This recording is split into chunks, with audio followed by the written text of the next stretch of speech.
नमस्कार दोस्तों, ये वीडियो नेपाली और इंडियन सभी सुन सकते हैं। इस वीडियो को हमारे नेपाली जो सब्सक्राइबर हैं उनके कहने पर बनाया गया है और ये वीडियो है तालिबान पर। क्योंकि दोस्तों तालिबान में क्या हो गया, हमने क्या कहा, गचर पचर हो गया कि किसी को समझ में नहीं आ रहा है कि कौन देश किसके साथ में है। तो इस पर हम एक स्पेशल वीडियो अपने नेपाली सब्सक्राइबरों के लिए लेकर आए हैं और हम आपको ये बताएंगे कि तालिबान में चल क्या रहा है, अफगानिस्तान में चल क्या रहा है। इस वीडियो को देखने के बाद आपको पता लग जाएगा कि तालिबान के सपोर्ट में कौन कौन है और नेपाल किसके सपोर्ट में है ये भी पता लग जाएगा। और अमेरिका, चीन, रूस, भारत, पाकिस्तान कौन किसके सपोर्ट में है इसकी कुछ जानकारी आपको मिलेगी। तो शुरू करते हैं। देखिए, अमेरिका चले गया तालिबान से और उसे इस समय तालिबान से कोई मतलब नहीं है। लेकिन अमेरिका तालिबान को अपने पक्ष में रखकर चीन, रूस, ईरान इन सबको परेशान करना चाहता है और यहां तक कि पाकिस्तान को भी परेशान करना चाहता है। आपने सुना होगा पाक तालिबान अलग है। ये पाक तालिबान है, इसको अमेरिका का समर्थन हासिल है और ये पाक तालिबान ही चीन के जो इंजीनियरों पे अटैक हो रहा है, ये पाक तालिबान ही कर रहा है चीन के इंजीनियरों पे अटैक। पाक तालिबान अलग है और तालिबान अलग है। फिलहाल कौन किसके साथ में है ये नहीं बताया जा सकता है, क्योंकि आप सीधा ये समझे कि अभी घर की बुनियाद रखी जा रही है और जब ये घर बनेगा तो इस घर की ढलान किसकी तरफ होगी ये नहीं बताया जा सकता। तो तालिबान अभी सत्ता में आना चाहता है, ठीक है। यानी आप समझे कि अभी तालिबान पैदा ही हो रहा है राजनीतिक मामलों में। हालांकि तालिबान बहुत पहले पैदा हो चुका है, हिस्ट्री में नहीं जाएंगे, कब पैदा हुआ क्या हुआ उसको छोड़ दीजिए।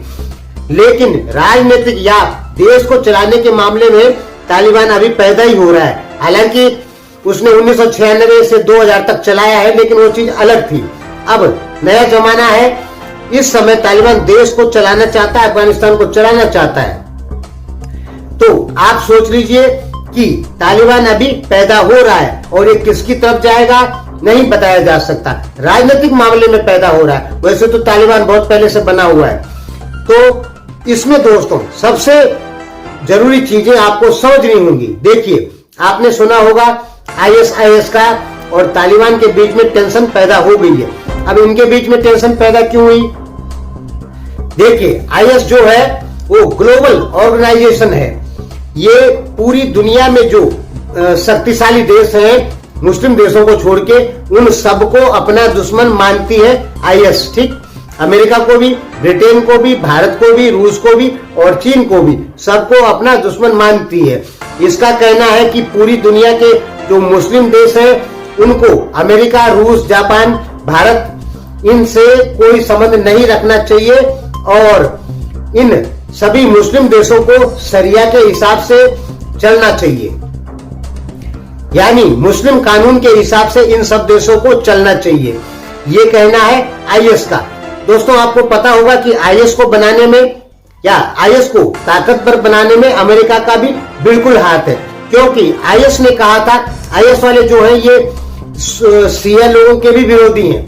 ये सीरिया सरकार, असद जो सरकार है उसके खिलाफ लड़ना चाहते थे, तो इन्होंने, अमेरिका ने इनको सपोर्ट किया और काफी हथियार दिए। बाद में ये उल्टा अमेरिका के ही खिलाफ हो गए।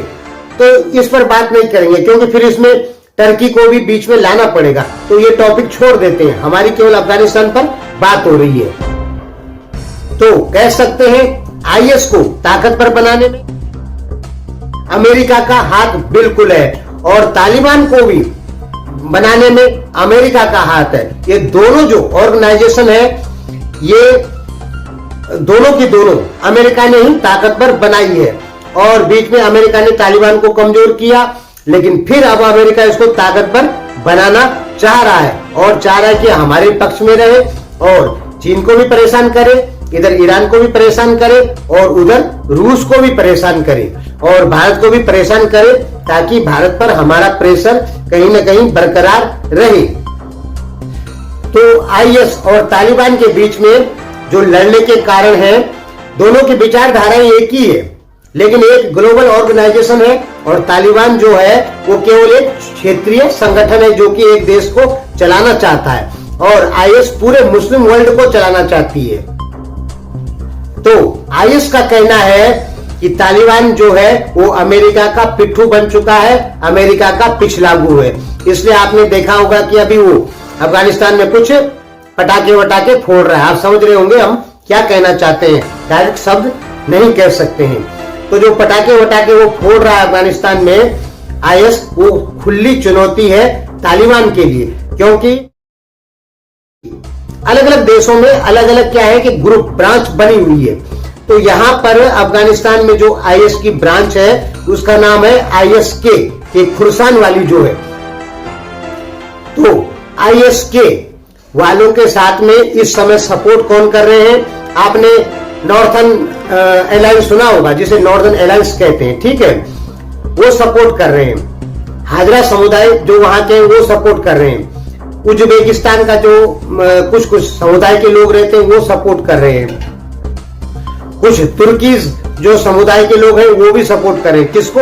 आईएस को। अब वो करने लग गए हैं सपोर्ट, जबकि आईएस और नॉर्दर्न अलायंस हुआ, ये जो हाजरा समुदाय है, आईएस ने पहले हाजरा समुदाय के ऊपर काफी अत्याचार किए, लेकिन हाजरा इस समय आईएस को सपोर्ट करने लग गया है।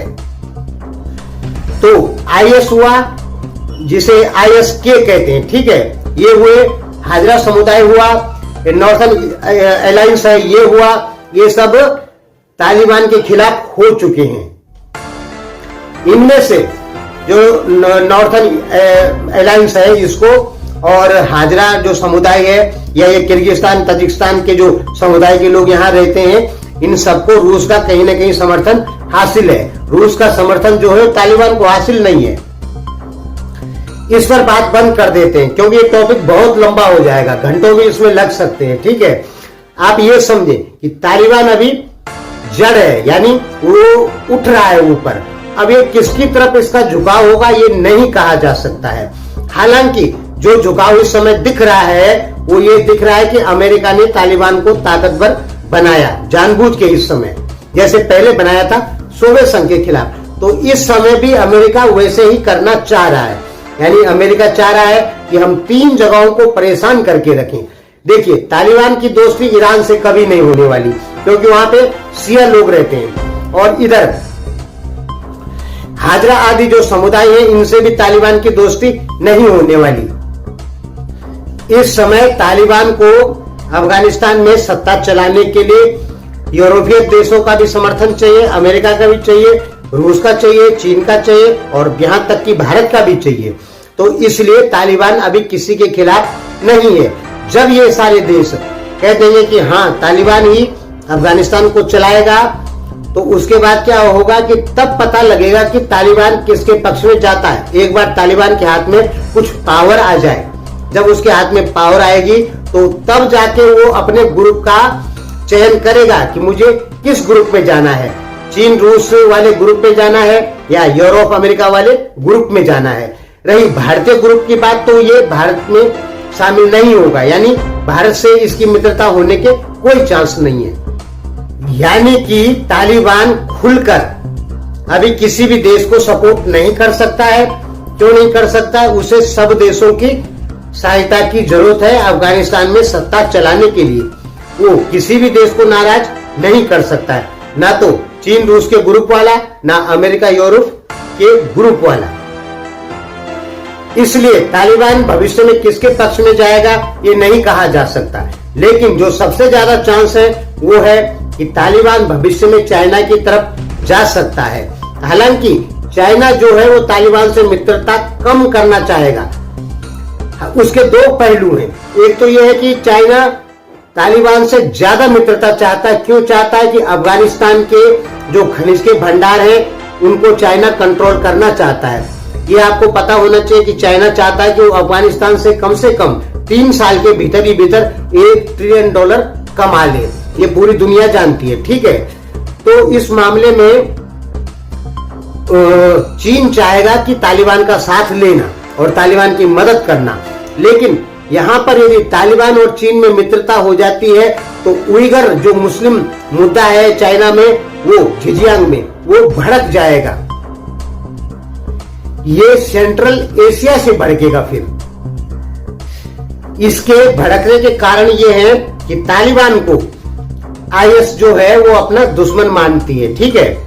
और ये तुर्कमेनिस्तान है, ताजिकिस्तान है, किर्गिस्तान है, यहाँ के बहुत सारे संगठन ऐसे हैं जो तालिबान को दुश्मन मानते हैं। अफगानिस्तान के भी बहुत सारे ऐसे संगठन हैं जो तालिबान को दुश्मन मानते हैं और तालिबान की इनके साथ टक्कर होती रहती है। तो ये जो संगठन है ये क्या करते हैं, उइगर मुस्लिम को थोड़ा सपोर्ट करते हैं। तो आजकल चाइना चुप रहता है, इसलिए सपोर्टिंग कम हो गया। यदि तालिबान और चाइना की मित्रता बढ़ती है तो चीन के शिजियांग में आतंक कहीं ना कहीं कुछ ना कुछ बढ़ जाएगा, यानी उइगर मुसलमानों को सपोर्ट मिलना चालू हो जाएगा। क्योंकि इन सारे संगठनों का कहना है, जिसमें उइगर, तुर्कीज, तुर्कमेनिस्तान के हाजरा, ये जितने भी समुदाय हैं, इन लोगों का मानना है कि चीन की एक इंटेलिजेंट एजेंसी है MSS, तो MSS से तालिबान का समझौता ये हुआ है कि जो उइगर मुसलमानों को सपोर्ट करेगा, जो भी संगठन का आदमी, उस संगठन के आदमी को तालिबान पकड़ के चाइना के MSS इंटेलिजेंट जो एजेंसी है उसको सौंप देगा। इस बात पर ये सेंट्रल एशिया के जो संगठन लोग हैं ये काफी गुस्सा है चाइना के ऊपर और तालिबान के ऊपर, क्योंकि कहा जा रहा है इनके बीच में समझौता हो चुका है। ये सेंट्रल एशिया का जो संगठन है और ये हाजरा, तुर्की वगैरह जो सब मिले हुए हैं, इन सबको मिला के ETIM बनता है, ETIM। तो इस ETIM में जो भी आदमी चाइना के खिलाफ कुछ बोलेगा, उइगर मुसलमानों को बोलेगा, उसको तालिबान पकड़ के चाइना को सौंप देगा। इसीलिए आपको ये पता होगा शायद कि चाइना क्यों कह रहा है कि ETIM पर हम इसको एक आतंकवादी संगठन घोषित करेंगे। चाइना ये नहीं कह रहा है कि हम तालिबान को घोषित करेंगे यूनाइटेड नेशन में। चाइना चाह रहा है कि हम ETIM जो तालिबान के विरोधी संगठन है उनको अंतर्राष्ट्रीय अदालत में उनको क्या करें, आतंकवादी घोषित करें। ये चाइना चाहता है। इस ग्रुप को, जो ग्रुप तालिबान से लड़ रहा है, तालिबान से कौन लड़ रहा है, एक तो IS लड़ी रही है, एक ISK लड़ रही है, ठीक है, ये हाजरा लोग लड़ रहे हैं। और वहां पे और भी बहुत सारे ग्रुप हैं सेंट्रल एशिया के भी जो कि तालिबान को पसंद नहीं करते, जो कि तालिबान से लड़ रहे हैं। तो इन सब IS को छोड़ के एक जो ये ग्रुप बना हुआ है ETIM इसको बोलते हैं, इस पर प्रतिबंध या इसको आतंकी घोषित करवाना चाहता है चाइना यूनाइटेड नेशन में। और ये तालिबान का भी दबाव है, यानी तालिबान चाइना भीतर से कहीं मिले हुए ऐसा लग रहा है। लेकिन अमेरिका तालिबान के हाथ में सब कुछ सौंप दे और IS के खिलाफ जो तालिबान के खिलाफ जो संगठन बने हैं उनके ऊपर हमला कर दे अमेरिका, तो इससे ये भी लग रहा है कि अमेरिका और तालिबान भी मिले हुए। और बहुत सारे ऐसे घटनाक्रम है जिससे आपको लगेगा कि रूस और तालिबान भी मिले हुए हैं, क्योंकि रूस ने कह दिया कि हम अफगानिस्तान में इंटरफेयर नहीं करेंगे। तो अलग अलग लग रहा है। आप गहराई में जाएंगे तो कभी आपको लगेगा कि चीन और तालिबान मिल गए हैं, ठीक है, और कभी आपको लगेगा कि अमेरिका और तालिबान मिले हुए हैं, और कभी कभी आपको यह भी लगेगा कि रूस और तालिबान भी मिले हुए हैं। तो दोस्तों इस पर कुछ भी कहना बेवकूफी होगी। वो क्यों होगी? क्योंकि अभी बल हमने कहा बुनियाद पड़ रही है मकान की। मकान जब खड़ा होगा तभी ना पता लगेगा कि इसकी ढलान किस साइड है, इस साइड है या इस साइड है, ठीक ना। तो अभी तालिबान सत्ता में आना चाहता है, इसलिए वो सबको हाथ भी जोड़ रहा है और किसी किसी के ऊपर प्रेशर भी डालने की कोशिश कर रहा है कि हमारा सपोर्ट करें। एक बार तालिबान को आने दीजिए, साल 2 साल चलाने दीजिए, उसके बाद पता पड़ेगा कि तालिबान किसके सपोर्ट में है। हालांकि ज्यादा से ज्यादा आप देखेंगे तो आपको क्या लगेगा कि कहीं ना कहीं तालिबान को अमेरिका का सपोर्ट जरूर है, ये आपको कहीं ना कहीं लगेगा। और पाकिस्तानी तालिबान को भी अमेरिका का ही सपोर्ट है, पाकिस्तानी तालिबान अलग है और अफगानिस्तानी तालिबान अलग है। तो दोस्तों फिलहाल ये कहना कि तालिबान के साथ में इन देशों की दोस्ती होगी, अमेरिका की होगी, चीन की होगी, रूस की होगी, पाकिस्तान की होगी, ये कहना बेवकूफी होगा। ये पता लगेगा 1-2 साल के बाद। धन्यवाद।